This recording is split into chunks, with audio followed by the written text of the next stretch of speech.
A random boy saw the exposed pipe in the ground, picked up then a big rock, and oh my gosh. he took all the blame. Hey buddies, it's your girl AyChristene, and today we are checking out Daycare Stories 2 by Let Me Explain Studios. Don't forget to check out the links down below to become a member. Patrons who get the uncut reaction to all the shows that we check out. And like the video, subscribe, turn on the notification bell, share this with your friends, family members, and strangers on the streets, whomever. Let's get started. Oh, good evening, my geeks and peeps, my explainers Hello. and entertainers, my little oodle-ollies. You're just in time for tea. You know, the last time we were sitting at my dining room table, we were talking about daycare stories, right? Well, who doesn't love a good sequel? Let's jump back to the good old days of making daycare staff miserable. If you remember that last video, you'll remember that my sister Rachel and I went to this daycare together. She was with the big kids, I was with the little kids. But the two of us had been going to this particular daycare literally from infancy. So the staff knew us. Okay. And we both had reputations. Rachel's nickname at this place was Rocky because she would start fights with older kids who were being mean. While when I was about 18 months, I would go up to other kids just learning how to walk and push them over. Oh no. Nothing maniacally. Oh, Listen, what? I got my deviltry out early. You best be thankful that I'm a good witch of the woods now. A typical day of daycare for the Parham sisters started early in the morning getting dropped off by a parent. And the experience was very different depending on which parent dropped us off. See, Rachel and I didn't like that our parents were leaving us. Frankly, we weren't that thrilled being left at daycare to begin with. But we knew to keep that sentiment to ourselves whenever Mom dropped us off. She was incredibly no-nonsense, and our tears and screams would do nothing to sway her. The moms She'd just have to do drop that. us off and sashay herself out the front door without looking back. So we it learned comes to a that point her where you need your heartstrings freedom. couldn't be played It's on. But if Dad was dropping us off... Oh my goodness. There's a game that both kids and adults play. When little kids play it, it's called dig in a random spot and hopefully find something. When adults play it, it's called Minecraft. Digging in dirt or sand to a kid, it's magical. Mostly because of the slim chance that you might actually find something. But there were two main things that we were all digging for as kids. Say it with me. Buried treasure and dinosaur bones, which makes archaeologists and paleontologists adults that never outgrew it. I caused some major property damage at daycare once by digging. You want to hear about it? Of course you do. One day, two kids and I were playing outside in a secluded, shady part of the playground around the back of the building. A spot conveniently difficult for the adults to supervise. The three of us were happily digging away in the dirt when, gasp, we actually found something. What? Was it the pipe? Was it the pipe? That's the best thing about the positivity and the optimism of kids. It doesn't matter what you found while playing this game, you still felt like Indiana Jones. The three of us were thrilled that we had unearthed the rare and elusive water pipe. Yep, I knew it was going to be the pipe. It belongs in a museum! But the moment the three of us walked away for just a second, leaving our dig site unprotected, a random boy saw the exposed pipe in the ground, picked up a big rock, and... Oh my gosh! He took all the blame. And they had to shut down the water at the daycare for a few days to get it fixed. However, this next story, I absolutely got caught in the act, and I'm pretty sure it's one of those universal childhood experiences. These kids will get kicked automatically. Y'all can't be. Y'all cost too much money. The first time a child figures out that hair is meant to be cut, and scissors are meant for cutting. We all put two and two together real fast, eyeballing those craft scissors in our school supplies. There was only one incident I tried to cut my own hair as a kid, and it was at daycare. Of course, it happened during arts and crafts. I don't even remember what we were making, but it involved scissors, and the person who was supposed to be watching us made the fatal error of looking away for just a second. Oh no. Because that was all the time I needed. I grabbed a piece of my hair, raised the scissors up, and... Rebecca! Don't you even think of... Oh! The daycare worker took me to the staff room to sit in time out with her. A wise thing, not leaving me alone to my own devices. She sat at her desk writing down this little incident in my report card. Snitch. While I had to sit in a chair and not move. But every time another staff member walked in, this lady would say something like, "Hey, do you want to see what happens when Rebecca tries to cut her own hair?" Oh! Okay, Janet, I don't recall asking your opinion on my hairdressing skills, but if we're gonna start playing the shame game, I'm gonna let Kid Becca have the floor. You think my hair's bad, but you paid someone money to make you look like that. Oh my gosh. If you let me do your hair, it would at least be an improvement. I don't get paid enough for this. And I don't get paid anything to tolerate you, but here we are. Hello, Mrs. Parham. Yes, it's Rebecca again. Mom, Oh, I saved my you money on my goodness. next haircut. Okay, I didn't actually say any of that. Oh, But man, okay. I wish I I was was like, a goodness, fire-breathing was she roast rude lord too? back in the day. Then maybe I would have become an actual stand-up comedian instead of an animator pretending to be one. Did you hear the Aw. one about crypto? So as I've Oh, said before, goodness. Rachel was in a different group than me, and we had different activities, so we didn't always get to hang out with each other. But one Okay. day, while I was innocently playing with my fellow little kids, an Innocently. adult plucked me away from whatever I was doing and sat me at a table with Rachel far away from the rest of her group. It was Oh, unmistakable dear. she had purposely been isolated from the other kids. All What did she right, what did you do? You haven't confessed, have you? Demand an attorney, they can't prove anything. What actually happened was the staff had planned an activity where each kid was given a glob of peanut butter that they could sculpt into whatever they wanted.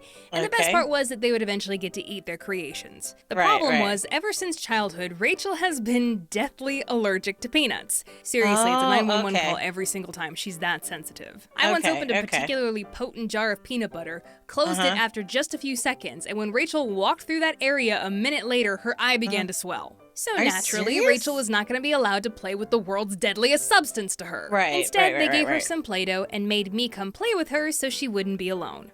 Aw, Wow, that sounds that's like such a sweet. wholesome sisterly moment, huh? Am I Right. right? Right? No, you're about to do something horrible, aren't you? Kid Becca, it's a wholesome sisterly moment, right? Officer, I've never met this girl before in my life. Also, I should have peanut butter. Hey! Don't you try to drag me down with you. Oh Mind my you, I did sit gosh. there the whole time playing with Rachel, Okay, just okay. very angrily. But when the activity was over and Rachel was far away, they eventually gave me a little spoonful of peanut butter for my trouble. But oh my That's god, what good. an That's absolute brat, right? Never mind that it's a life or death situation where you could have one less sister by the end of the day. Oh my But hey, goodness. listen, I was not always You were a inconsiderate kid. of my sister. Yeah, you were a kid, Sometimes and it's I not like was you really fought very too hard about it. helpful. You all know about Smarties, right? Not the good Mhm, I kind, used to the love American Smarties. kind. The Yeah. bishop on the chestboard of what's loser the good candy. kind? I will hear no arguments to the alternative. Well, this daycare was no I like stranger to giving Smarties. out this candy as the occasional treat. And one Mm-hmm. day, Rachel apparently had gotten her hands on a pack of them. The two of us were Okay. in nap time together when she rolled over and whispered, Hey, What? hey, Becca, guess what? "What?" I got a Smartie stuck up my nose and I can't get it out. Oh no. Now, as a bright young child with plenty of potential to eventually maybe one day be smart, Kids I had with a their perfect plan of attack for the holes occasion. in the situation. I got a not her stick. putting. We all stuffed random Oh, things into no. our pockets as kids, Oh. and apparently I had a stick that day. Whatever No. you do, don't move. Oh I no. shoved the stick Oh. up Rachel's nose to try and get the No. Smartie out. No. And as one would imagine, a stick is No. not the most effective nor sanitary tool for such a job. Oh, so no. all I really accomplished was pushing it further up her nose. Oh no. Ow! Oh my gosh. This may turn into brain surgery soon. Just as I Oh, thought the my Smartie goodness. could go no further up Rachel's nose, a daycare staff member walked by and was treated to this cheery sight. Oh my gosh. Oh my gosh. Oh. Oh, did she swallow it? She choked it? Hey, wouldn't you know it, that little extra push caused it to dislodge and fall down the back of Rachel's throat. Well, That's there you great. go. Crisis averted. You know, my dad used to tell Averted? people that I was smart enough to be a doctor.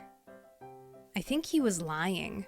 Listen, for me, if I was the daycare person, I would have kicked these kids out a while ago. Like if you're allowed to either kick them out or not work with these kids, I would kick these two out. You cause property damage. Although they don't know what a she to cause unless they watch this now. Like, oh, let me see what little Rebecca is up to now, and then find out that this is her and watch this video and realize, oh, this was her, and then back sue, property damage. They fled because when they said they were digging, she said property damage. I was like, that's one of two things. One is an electric line, another is a pipe, and normally with property damage, that comes with the pipe, right?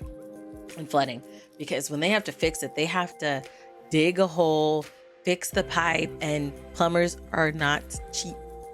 And that's one of the things that they tell you, like if you're going to plant something or do any type of work in your garden, you have to, I think like if you're buying the home, they can normally tell you like, hey, don't dig here, this is okay or whatever.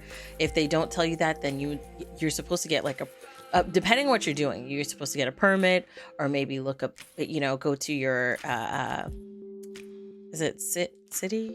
No. you got to call somebody, maybe the water department, somebody to make sure that whatever you're digging you're doing, or if you're doing extreme digging or what have you, does not run into any of the plumbing. And this all depends on where you live, where you're moving to, you know, what state you are, what city you're in, and how they develop those things. But I know when we bought this house, one of the things they said is if you're doing any extreme digging of any kind, you have to get a permit for it. And I think it's just to make sure that you're not going to do any damage, you know, to your home. That could be extremely costly. But girl, they got to go. I'm going to kick them out. Mama and Daddy, I'm sorry. I get. Listen, I get why you left them here. I get it. But you got to keep these two. These two cannot stay. They got to go. I cannot. My heart can't take it. My business can't take it. That's a lot of money. Are you going to front me the money? And you know what would be crazy if the other parent, I mean, in all reality, all the kids' parents should pay for that, like should chip in to pay because all their kids, but they don't know that. They just thought it was one kid. So imagine if they try to get the money back from that kid's parent. Like that kid, like, I wonder what happened. How did that affect their life? You know, imagine just getting foot with like a couple $1,000 bill to fix a pipe that your kid did break, but you know, he didn't have the only hand in it, but you didn't know that. You think your kid broke this pipe, and maybe that was money that you were going to use to their college. Now they can't go to college. Or maybe you were saving that money to leave and move out of town, have a better life. You never got to do that. It's just one thing could change the course of someone's future. Think about it, y'all. Think about it. Let me know your thoughts down below in the comment section. Was there any crazy things that you did as a kid in a daycare or that scared any adults? Let me know down below. If you like the video, don't forget to hit the like button, subscribe, and turn on your notification bell. Share the video with any of your family members, friends, strangers on the streets, whomever. And check out the links down below to become a member, patron, to get the uncut reaction to all the shows that we check out. I love you guys, as always. And until next time, buddies. Toodles.